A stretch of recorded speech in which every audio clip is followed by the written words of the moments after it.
Yo, interesting. Okay, yeah, that gives me even more reason that there's that this was planned. Okay, alright, how do you beat a lion? Rayren, don't listen to the voices in your head. You know, I've heard a lot of bad things about villainous anime, and after watching episode 1 of Though I Am in Inept Villainess, my opinion is that I don't see what people hate about them. But with that said, we're going to talk about the episode. As always, my name is Mark, and if you want to see the reaction to it, you can check it out on Patreon in the description down below. While you're down there, make sure you hit that like button, subscribe, engage with the video. It lets me know that people want to see me cover this show. That's the only way I'm going to continue covering it, is if people are enjoying this. And yeah, check out the reaction again in the description down below, and come back here for the review. But make sure you watch both. It's very important. I highly recommend it for the connection. Yeah, just do that. Anyways, if you're new here, strap in. If you've been here before, you know what to do. Grab your snacks, grab your drinks, grab your notebooks, because I took a lot of notes. And let's talk about the episode. So, this episode starts out with two important characters. Our main characters, technically. The first character is Lady Raiden, who is the Co-Clan Maiden.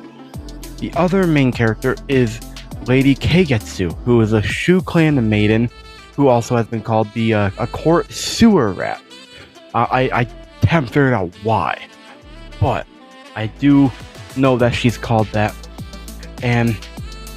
But before that, though, we start out with Lady Raiden, who is working on embroidery, and she may have pushed herself too hard because she wants it to be perfect. But in the effort to hold on one second, I'm just making this move the camera a little bit. But in an effort to like do something, she pushed herself too hard, according to Tosetsu, who is her head court lady. Which, fair enough. I will say initially, immediately, this show looks phenomenal, bro. Visually, great. The character designs are also obviously great, but like the everything else, the atmosphere, the environment, the city, like just everything looks so good. And I hope more people are covering this and not just me.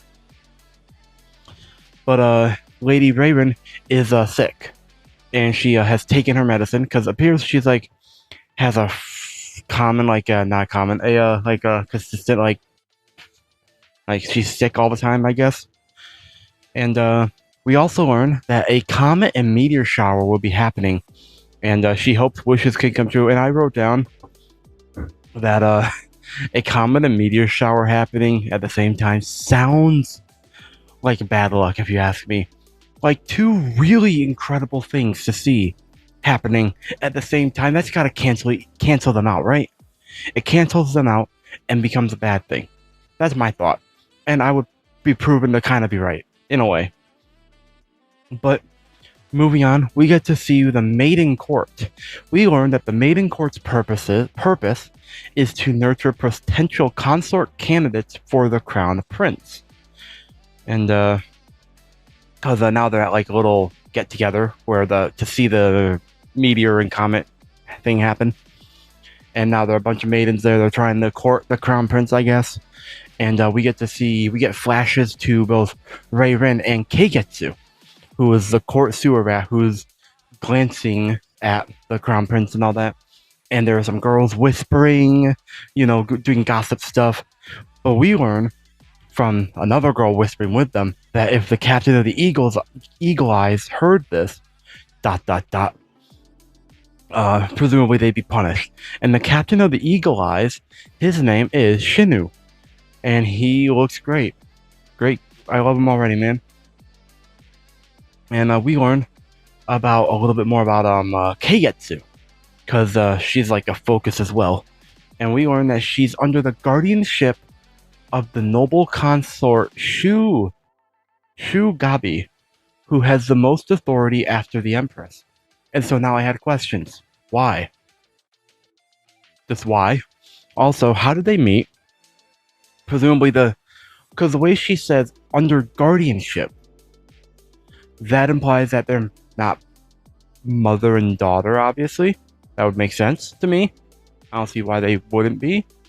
I don't see why they would be. I don't know. Like, but the point is, I asked how they met, assuming that they aren't blood related. And why? Just why for everything, but also specifically, why did she take Keigetsu under guardianship? That's a question. And moving on to the next page, because as I said, I took like 3 or 4 pages of notes. So moving on to the actual comet and meteor shower. What we see next is simultaneously the funniest and most fucked up thing ever. Raven gets pushed over the railing of the balcony by Keigetsu. She calls her an annoying wench and pushes her. And like, it shouldn't be funny, but I laughed quite a bit during that reaction, man. I might have a clip of it in the preview at the beginning, but I laughed quite a bit. It was kind of funny to me.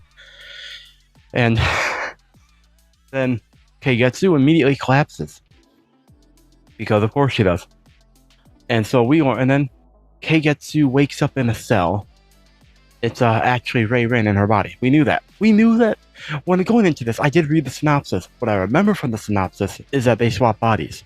I don't remember how, but I remember that I knew that. And so I asked the question, how did they swap bodies in that exact moment of the push? Because that's what Rin believes happened, is that in that immediate moment that they swapped.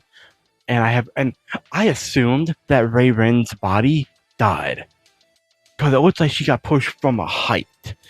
And I imagine most heights would probably kill a normal person, but especially someone like her who presumably, based on what we know, is sick pretty often, has a weaker constitution, maybe a weaker body.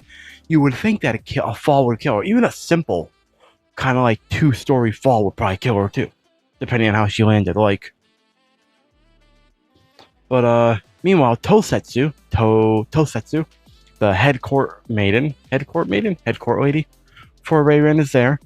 Apologies, my phone just decided it didn't want to have the camera app open anymore. But Tosetsu, the head court lady for Rin is there to talk to Keigetsu, and basically is like, "Yo, how could you do this to her? You're a villainess." And Rin, she tries to speak as Keigetsu, but she can't. She is physically rendered incapable of being able to talk about her situation, which tells me that this was obviously planned. I had questioned initially, was this planned or was this just a random happenstance? But no, the fact that she can't tell anyone tells me that it was planned. And I wrote down this had to be intentional. And then I also wrote down the question of, was Keigetsu the target? Because I had no idea if she was a target or not. And so now, as Rin's trying to she comes with another plan. She's going to try to convey to Tosetsu who she is by telling her all about things that she knows. So she starts doing that. But, and here's where the big twist comes in. Tosetsu's like, it won't work. I know that Rin's diary has been stolen. And here's the funny thing, Rin doesn't have a diary. But that also confirms that Rin's body, with Keigetsu in it, survived somehow. And so what she did was she confessed to having a diary get stolen. And that, and now everyone thinks that she has a diary. And so now Rin can't use her familiarity with people as a way to be like, yo, I know who I'm who I say I am, sort of thing, which is unfortunate for her. It genuinely just sucks, man. And so this confirms to me at least kind of that she is the one in charge, like one in trouble, man. And so that she's the target, not the one in charge. That she's the target is Rin, not Keigetsu, because this is way too intricate, man. And so here's where, so here's the next part where we learn what Keigetsu's first mistake was. Following imperial law, Keigetsu and Rin and Keigetsu's body will face the lion's judgment and placed into a cage with a hungry beast. And but out of mercy, they give Rin poison that she can choose to take. And so here's the thing. And I'll be talking about this a little more. The lion's judgment idea, bad idea, bad move, incredibly bad move, and I end up being correct about that. But I will cover that a little bit later once we have a little bit more information. And so, I also asked a question after the poison part that why was Raven the target? And so we later learn that we later learn why. And so, moving on after Tosetsu leaves, she's like, "Yo, take this poison by the time the candle runs out." And then she leaves.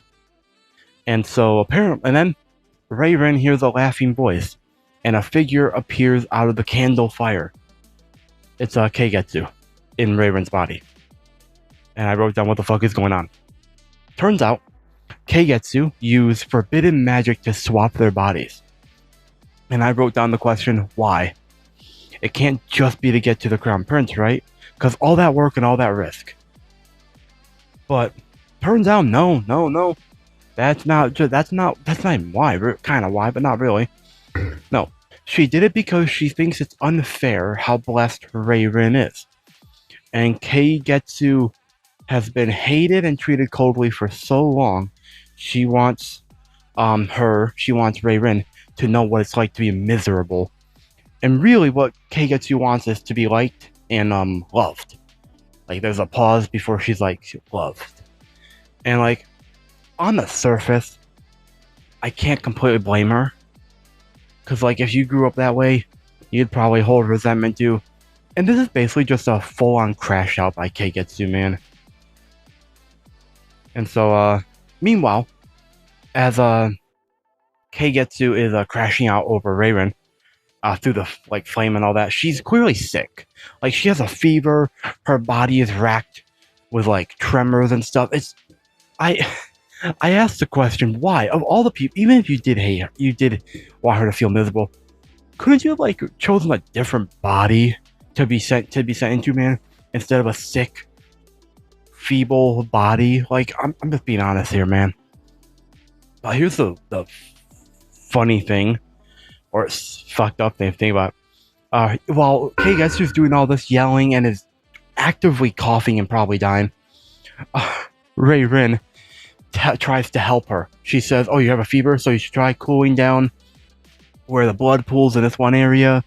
And then also as Keigetsu is like ending the like broadcast, I guess, Raven is like, "There's a fever reducer somewhere before she can." This whole time she's just trying to help out, despite the whole, being in a prison cell, talking to the person who had you ended up in the sprinter cell. Hold on 1 second. Okay, just checking my phone, making sure my phone isn't having a problem yet. Not quite, but I do gotta hurry this up. And meanwhile, after that all happens, Raven, she celebrates that she's in a healthy body. And so she literally celebrates. She does things that she's going to do before. Side to side jumps. She runs in place. She dances. And she's just so happy. And I'm happy that she's happy, man. But damn, that's so unfortunate. And so, meanwhile, there are some rats in there. And she apologizes to the rats for using them for experiments. Because she used rats and stuff for experiments for like medicine and stuff, which I'm not surprised. And meanwhile, as the rats are doing their whole thing, Raven, we see that she has steel willpower, because she had said, the lady Keigetsu had said to Raven to cower in the face of death with the rats. And Raven says the coldest line there. She says, like, she's quoting Keigetsu, "Cowering at the footsteps of death isn't," and she says herself, "is an easy feat." Like, damn. And she has still willpower. Like, this goes beyond just regular willpower, man, though. Meanwhile, next day, she doesn't take the poison, obviously. That kind of would defeat the whole purpose of the story. But meanwhile, there's a cage, everyone's lined up there, and Shinu, interesting enough, says that a simple execution would have been better. And so, meanwhile, Raven is walking out calmly with a smile on her face, and this is where I think everything went wrong for Keigetsu fully. I wrote down Keigetsu made a mistake, and the reason she should have made she made a mistake is that she should have tried for a simple execution instead of a execution with a chance of survival. Granted, it should theoretically be a 0% chance of survival with a hungry lion, but at the same time, it's not zero. There's still like a 1 to 10% chance of survival. So it's like that was her mistake. If she wanted like complete victory, she would have pleaded for her to be executed, have a simple execution, which probably would have happened. It would be happened. So like, yeah.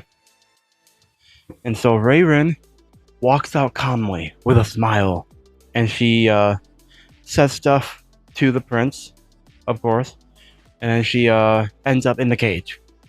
And she does not fear death because Shinu asks, "Do you not fear death?" And she says, "I have faced death so many times." And then, oh,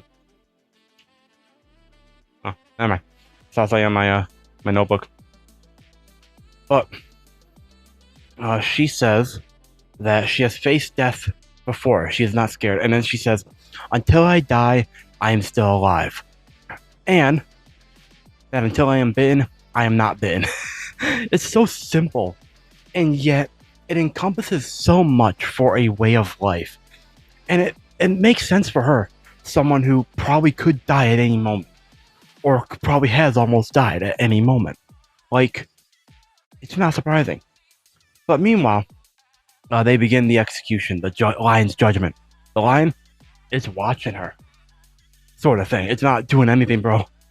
It's like, it's hungry, clearly hungry, but it's not doing anything. And so the crown prince wants to urge this on, and so he interferes with the fairness of the ritual by having Shinu prod the lion, who brought up that that would be interfering with the ritual of fairness.